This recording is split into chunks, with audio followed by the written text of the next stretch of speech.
मोहतरम नाजरीन अस्सलाम वालेकुम। आपके लिए एक माजून लेके आया हूं जिसका नाम है अतरिफल मलयन खास।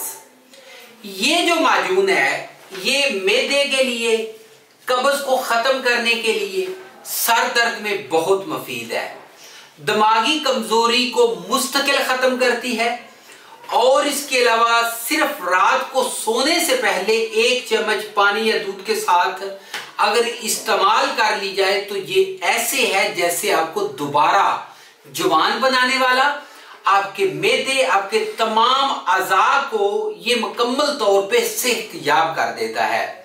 इससे पुरानी कमर दर्द, कब्ज का मसला, सर में दर्द, याददाश्त की कमी, असबी कमजोरी और इसके अलावा इसके इस्तेमाल से अगर आपका मैदा जो है तबखीर करता है, मैदे में सोजश है, या फिर इसके अलावा खट्टे डकार जो हैं वो आते हैं, या फिर इसके अलावा आपको बहुत ज्यादा जिस्म में काहिली, कमजोरी हो चुकी है, यानी कि जिस्म थक जाता है और जो भी खुराक खाते हैं वो खुराक नहीं लगती, वो खुराक भी लगना शुरू हो जाएगी। एक ऐसा नुस्खा है जिसके इस्तेमाल से तमाम तर खोई हुई ताकत जो है वो आपकी बहाल हो जाएगी।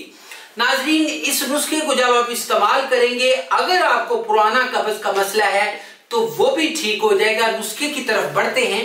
नुस्खे की तरफ जाने से पहले आपसे रिक्वेस्ट की जाती है चैनल को लाइक और सब्सक्राइब कर लें। और इसके अलावा नाजरीन, नुस्खा क्या है? बहुत आसान सा नुस्खा। हलेला स्याह आप लेंगे 20 ग्राम, इसके अलावा पोस्त हलेला 20 ग्राम लेंगे, आंवला मक्सर लेंगे 20 ग्राम, तरबद लेंगे 20 ग्राम, बादियां आप लेंगे 50 ग्राम, मुस्तगी रूमी आप लेंगे 50 ग्राम, उस्त खद्दूस लेंगे 50 ग्राम, सकमुनिया लेंगे 30 ग्राम, रेवन चीनी लेंगे 50 ग्राम। मुस्तगी रूमी को अलहदा खरल कर लें और आगे ले लें काहिली। आगे है जी काहिली हलेला, ये आप लेंगे 20 ग्राम, हरीर 20 ग्राम। अच्छा, इसके साथ अब आपने क्या करना है कि तैयारी सबका सफूफ तैयार करें और इसमें शहद मिलाकर माजून तैयार कर लें। सफूफ को रोकने बादाम में पहले आपने चरब कर लेना है। बहुत ही अच्छा नुस्खा है, इस्तेमाल करिएगा, बताइएगा, आप दुआएं देंगे। आजमूदा और मुजरब है। नंबर भी ले लें 0301 760 80 32। इसी के ऊपर व्हाट्सएप है। अगली वीडियो में मिलेंगे। इजाजत दीजिए, गुड बाय।